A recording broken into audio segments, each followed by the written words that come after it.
Breaking news చూస్తున్నాం. ఇటు YouTuber Vaishnavi హత్య కేసులో బిగ్ ట్విస్ట్ అని చెప్పుకోవాలి. ఇటు చావు బతుకుల్లో ఇటు వైష్ణవి భర్త హరిబాబు ప్రస్తుతానికి చావు బతుకుల్లో ఉన్నట్టు తెలుస్తుంది. ఇటు వైష్ణవి భర్త హరిబాబుకి తీవ్ర అస్వస్థత ఏర్పడింది. ఇటు జగిత్యాల ప్రభుత్వ ఆసుపత్రిలోని ఐసీయూలో ఇటు హరిబాబుకు ప్రస్తుతానికి ట్రీట్మెంట్ జరుగుతుంది.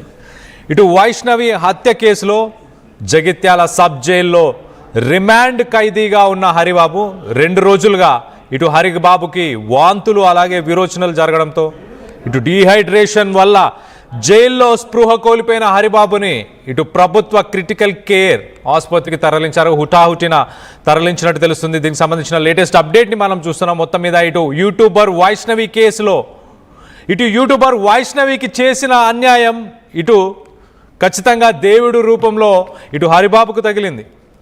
ఎవరు శిక్షించినా శిక్షించకపోయినా ఇటు హరిబాబు ప్రస్తుతానికి చావు బతుకుల మధ్య తన హెల్త్ కండిషన్ వల్ల చావు బతుకుల మధ్య ఉన్నాడు. ఇటు ఐసీయూలో జగిత్యాల ప్రభుత్వ ఆసుపత్రికి సంబంధించిన critical care intensive care unit ఐసీయూలో మొత్తానికైతే ఇటు హరిబాబు ప్రస్తుతానికి ట్రీట్మెంట్ జరుగుతుంది.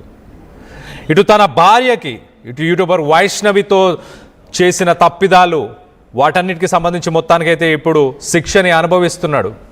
ఇటు చట్టం, పోలీసులు, లేకపోతే ఇటు వైష్ణవి అన్నదమ్ములు కానీ ఫ్యామిలీ మెంబర్స్ అని వీళ్ళందరూ హరిబాబుకు శిక్ష వేయాల్సిన అవసరం లేదు. ఆ దేవుడే సరైన శిక్ష వేసినట్టు అర్థమవుతుంది. ఇటు వాంతులు, విరోచనాలు, మొత్తంగా మనిషి చనిపోయే క్రిటికల్ స్టేజ్లో ప్రస్తుతానికి ఉన్నట్టు తెలుస్తుంది. దీనికి సంబంధించి మీరు ఆర్టీవీతో మీ అభిప్రాయాలను మాతో పంచుకోవడానికి కింద స్క్రాల్ అవుతున్న ఈ నంబర్స్కి కాల్ చేసి మీ అభిప్రాయాలను మాతో పంచుకోవచ్చు. ఇటు యూట్యూబర్ వైష్ణవి ఒకసారి మనం చూస్తే కనుక తన పాస్ట్ రీసెంట్ వీడియోస్లో కూడా ఇటు తన ఫ్యామిలీ ప్రాబ్లమ్స్ని ఒక రకంగా ఇండైరెక్ట్గా ఇటు emotional reels, emotional YouTube videos చేస్తూ వచ్చింది. ఫ్యాన్స్ అందరూ కూడా మనకు తెలుసు ఇప్పటిదాకా జరిగిన సంఘటనలన్నీ కూడా. దీనికి సంబంధించి ఒకసారి మనం చూస్తే ఇటు ఫ్యాన్స్ హరిబాబు ఇంటి మీదికి దాడి కూడా వెళ్ళారు. ఆ ఇంటికి నిప్పంటించే ప్రయత్నం చేశారు. సొంత భార్య, అత్త, మామ ఉన్న ఇంట్లోనే ఇలాంటి ఒక దారుణానికి పాల్పడ్డ హరిబాబుకి సరైన శిక్ష పడిందని మీరు భావిస్తున్నారా? ఇంకా ఏం చేయాలి ఇలాంటి వ్యక్తులని అన్న దానిపై మీ అభిప్రాయాలని మాతో పంచుకోవడానికి కింద స్క్రాల్ అవుతున్న ఈ నెంబర్స్కి కాల్ చేయొచ్చు. మీ అభిప్రాయాలను మాతో పంచుకోవచ్చు. దీనికి సంబంధించి ప్రస్తుతానికి మరింత అప్డేట్ తీసుకునే ప్రయత్నం చేద్దాం. ఇటు మా ప్రతినిధి చంద్రశేఖర్ అందుబాటులో ఉన్నారు. చంద్రశేఖర్తో మాట్లాడి తెలుసుకునే ప్రయత్నం చేద్దాం. చంద్రశేఖర్, చెప్పండి, ఇటు హరిబాబు పరిస్థితి ఎలా ఉంది? ప్రస్తుతానికి డాక్టర్స్ ఏం చెప్తున్నారు? కళ్యాణ్, గత 4 రోజుల క్రితమే పోలీసులు జ్యుడిషియల్ రిమాండ్ కు తరలించడం జరిగింది. యూట్యూబర్ వైష్ణవి హత్య కేసులో ప్రధానమైనటువంటి నిందితుడైనటువంటి హరిబాబును ముందుగా అదుపులోకి తీసుకొని జ్యుడిషియల్ రిమాండ్ తరలించారు. ఆ తర్వాత వారి కుటుంబ సభ్యులను సైతం తరలించడం జరిగింది. ఈ క్రమంలో ఆయన జైల్లో రిమాండ్ ఖైదీగా ఉన్నటువంటి హరిబాబు ఒక్కసారిగా ఉదయమే అస్వస్థతకు గురయ్యాడు. ఒకవైపు వాంతులు, విరోచనాలు, అలాగే అచేతన స్థితిలో పడి ఉండడంతో హుటాహుటిన గమనించినటువంటి జైలు సిబ్బంది, జైలు అధికారులు ఒకసారిగా ఇన్ఫార్మ్ చేశారు. స్థానిక పోలీసులకు ఇన్ఫార్మ్ చేసి జగిత్యాల ప్రభుత్వ ఆసుపత్రికి తరలించడం జరిగింది. ప్రభుత్వ ప్రధాన ఆసుపత్రిలో ఇంటెన్సివ్ కేర్ యూనిట్ లో ఆయనకి చికిత్స అందిస్తున్నారు.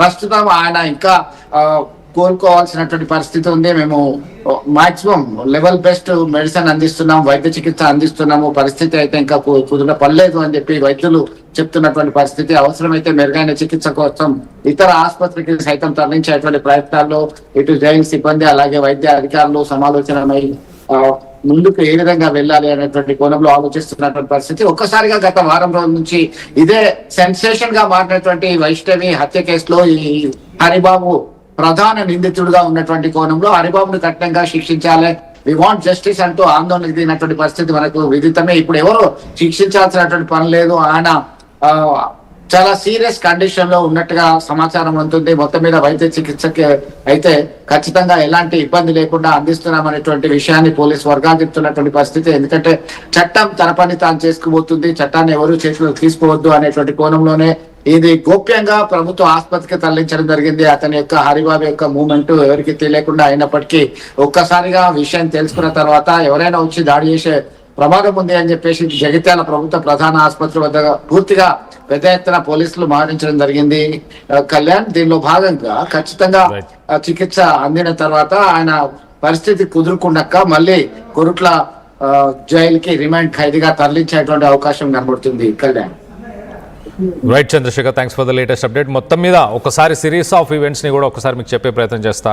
మొదటగా మనం చూస్తే కనుక ఇటు 2025 2025లో ఇటు 19 సంవత్సరాల వైష్ణవి, మాదాపూర్ విలేజ్, కోరుట్ల మండల్, జగిత్యాల డిస్టిక్. ఇటు చితారి హరిబాబుతో మొత్తానికైతే వీళ్ళిద్దరూ ఒక రిలేషన్షిప్లో, ఒక లవ్లో పడడం, రిలేషన్షిప్లో ఉండడం. ఇటు హరిబాబు తల్లి తండ్రి మొదటి నుంచి కూడా ఇటు వైష్ణవిని ఇష్టపడకుండా తనకు ఎగ్నెస్ట్గా ఉన్నారు. మొత్తానికైతే ఇటు హరిబాబు తన పేరెంట్స్ వాళ్ళందరినీ కూడా ఎదుర్కొని ఇటు వైష్ణవిని నువ్వు నాకు కావాలి, నువ్వు లేకపోతే నేను చనిపోతా అంటూ మొత్తానికైతే తననికి ఇటు వైష్ణవికి మొదటగా ప్రపోజ్ చేసిందే హరిబాబు. లేకపోతే చనిపోతా అంటూ ఇలాంటి మాటలు చెప్పిన వ్యక్తే ఇప్పుడు తన ప్రాణాలు తీసే దాకా వచ్చాడు. ప్రాణం తీసేసుకుంటా అన్న వ్యక్తి ఇప్పుడు తన ప్రాణాలు తీయడం అంటే ఆలోచించండి. సిరీస్ ఆఫ్ ఈవెంట్స్ ఒక 10-12 నెలల్లోనే మొదటగా వీళ్ళిద్దరూ పెళ్లి చేసుకున్నాక వీళ్ళిద్దరు సపరేట్గానే కాపురం పెట్టారు. ఇద్దరు కలిసి ఉండేవాళ్ళు. ఒక యూట్యూబ్ ఛానల్ పెట్టి ఆ యూట్యూబ్ ఛానల్లో ఎప్పటికప్పుడు ఇద్దరు ఆ యూట్యూబ్ రీల్స్లో కానీ, ఆ షార్ట్స్లో కానీ, ఇన్స్టాగ్రామ్ రీల్స్లో కానీ పార్టిసిపేట్ చేసేవారు. వీరిద్దరి రీల్స్, ఆ ఛానల్ వైష్ణవి అమ్మ, ఆ ఛానల్ కూడా చాలా పాపులర్ అయింది. పాపులర్ అయినా కూడా ఇటు హరిబాబు కట్నం కావాలన్న ఉద్దేశం ఒకటి, ఇంకొకటి ఇతర మహిళలతో కూడా కొంత సాన్నిహిత్యంగా మాట్లాడుతుండేవాడు అంటూ కూడా కొన్ని ఇన్స్టాగ్రామ్ రీల్స్లో కూడా వైష్ణవి చెప్పే ప్రయత్నం చేసింది. వేరే మహిళలతోని కూడా ఒక రిలేషన్షిప్ని మెయింటైన్ చేసే ప్రయత్నం చేశాడు హరిబాబు అంటూ చెప్పుకొచ్చే ప్రయత్నం చేసింది. సో ఓవరాల్గా ఒక్కసారి అయితే 10-12 నెలల సంసారం జీవితంలో ఒక్కసారిగా విషాదం అయితే నెలకొంది. ఇటు వైష్ణవి ఇంట్లో ఉన్న సమయంలో, వైష్ణవి తల్లిదండ్రులు కూడా ఇంట్లో ఉన్న సమయంలోనే మరి ఇటు వైష్ణవి తండ్రి కూడా ఆ రాత్రి వేళ ఏ రోజైతే ఈ ఘటన చోటు చేసుకుందో ఆ రాత్రి ఏంటి ఆ సప్పుడులు వినిపిస్తున్నాయి, ఏంటి లోపల ఏం జరుగుతుంది అని అడిగినా కూడా ఇటు ఆ మామని అత్తని మభ్యపెట్టే ప్రయత్నం చేశాడు హరిబాబు. వాళ్ళకి ఏం లేదు, ఊరికే మేము మాట్లాడుకుంటున్నాం, ఊరికే మేము ఏదో జోక్ చేస్తున్నాం అన్న విషయాలు చెప్పి ఆ సమయంలోనే ఇటు వైష్ణవిని అతి దారుణంగా, కిరాతకంగా చంపడం అంటే ఇటు తనకు ఊపిరాడకుండా ఒక పిల్లోని యూజ్ చేసి ఆ పిల్లో ద్వారా తనని చంపడం, తర్వాత మరొకసారి ఇటు ఒక వెపన్ని తీసుకొని కూడా తను చంపే ప్రయత్నం చేయడం. సో మొత్తం మీద ఇప్పుడు హరిబాబుకి జరగాల్సిన శాస్తే జరిగిందా? హరిబాబు ప్రస్తుతానికి ఇటు విరోచనాలు, వాంతులు వీటన్నిటితో కూడా తీవ్రంగా అస్వస్థతకు గురయ్యాడు. తనని ప్రస్తుతానికి క్రిటికల్ కేర్ యూనిట్లో జాయిన్ చేశారు. ఆ దేవుడు క్షమించాడు కదా, కర్మ వదిలిపెట్టదు కదా. ఇటు చట్టాలు, ప్రభుత్వాలు, పోలీసులు వదిలిపెట్టినా కూడా ప్రభుత్వం వదిలిపెట్టదు, ఇటు దేవుడు వదిలిపెట్టడు కదా, కర్మ వదిలిపెట్టదు కదా అన్న విధంగా ప్రస్తుతానికి ఐసీయూలో ఉన్నాడు. ఒకసారి దీనికి సంబంధించి హరిబాబు కూడా చనిపోవాలని కోరుకుంటున్నారా? దీనికి సంబంధించి మీ అభిప్రాయాలు ఏంటనేది కింద కామెంట్ రూపంలో తెలియపరచండి. అలాగే కింద స్క్రాల్ అవుతున్న ఈ నంబర్స్కి మీరు కాల్ చేసి మీ అభిప్రాయాలను కూడా మాతో పంచుకోవచ్చు. కొంతమంది కామెంట్స్ కూడా చేస్తున్నారు.